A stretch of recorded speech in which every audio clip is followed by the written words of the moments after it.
Hey there, it's Patrina again with Do You Have a Couple of Minutes? And today I want to know if you have a couple of minutes to talk about some ways to get rid of bad habits and a few ways that you might cultivate some good habits. Yesterday we talked about letting go of things in the past. And when we let go of things, we make space for new things. So I wanted to kind of continue on that theme of how can we get rid of some things? How can we get rid of those bad habits? And habits are things that we do over time. They're not something that we do once. It takes some time to develop a habit, and a habit is something where there's some level of consistency, right? If somebody has a habit of screaming, they scream over and over at different times. If somebody has a habit of being rude, they have a behavior of being rude over and over and over again. So, what are the things that we can do to help kick bad habits? One of the things that we can do is to make ourselves self-aware, to try to take some time to be introspective about the things that maybe trigger our bad habits or that precede our bad habits, or what emotional state are we in when we practice bad habits. When we understand those triggers, that will help us to be able to address those issues that we have, because we know what we have to address. We know what is preceding that thing that we no longer want to do, so we can consciously make a change. Another thing that we can do is to replace a bad habit with an alternate behavior. So, what are some different things that we can do in place of what we used to do, right? Again, it's changing your mindset, being aware so that you can put that replacement behavior there so that you can develop a good habit, right? Again, when we do things over and over and over again, and there's some consistency, we're developing a habit.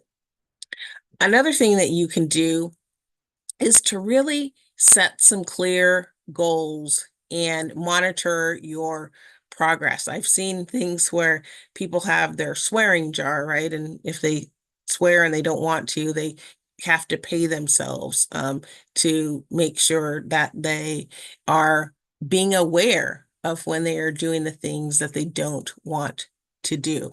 So set some clear goals and then monitor your practice. Maybe you want to go to the gym on a regular basis. How often do you want to go? Maybe you shouldn't start out by trying to go to the gym, 7 days a week for 2 hours a day. Maybe you ought to try to set a smaller goal. It could even be just going by the gym or going into the gym on some regular basis and working your way up to actually utilizing the gym. So set some clear goals and then monitor your progress. That's a way of getting rid of a bad habit and starting to develop a new one. And then what are some things that we can do to develop good habits? Again, I just talked about one, and that is starting small. So we build gradually over time. That's a way that we can get started and stay started. And we get back up, right? When we make mistakes, when we veer off the path, we get back up. Create routines. That's another way, right? Because habits are things done over and over again. So if we're creating a routine and we're being cognizant of that, that is helping us to develop a good habit. And last but not least, use some positive reinforcement. So, it's kind of like tricking yourself or rewarding yourself. So maybe you set up a goal to do something, and when you achieve that goal, you treat yourself to something. Maybe, you don't eat lunch until you do something that you wanted to do and develop a habit. Maybe you don't have dessert until you do that one thing that you wanted to do and have a habit, or you don't turn on the TV, or whatever the case might be, something that kind of acts as a reward when you do the thing that you want to do. So that's all I have for you today. Again, just wanting to talk about habits, how you get rid of old ones, how you can create some new ones when you make that space that we talked about yesterday of letting go of those things in the past that are holding you back so that you can now put new things in place and develop those habits that allow you to reach greater fullness and be able to take advantage of the opportunities that come your way. And with that, that is my few minutes for today. I hope that you found that this has been a topic that's been inspiring, something to help you think, learn, grow, and ultimately lead a more fulfilling life. And I hope that if you are enjoying these messages, you will share them with others so that they can come along our learning journey as well.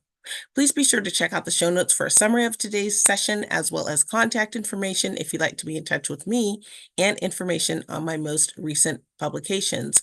And as always, I'm very appreciative of you joining me here today, and I sure hope to see you back next time. Until then, bye-bye.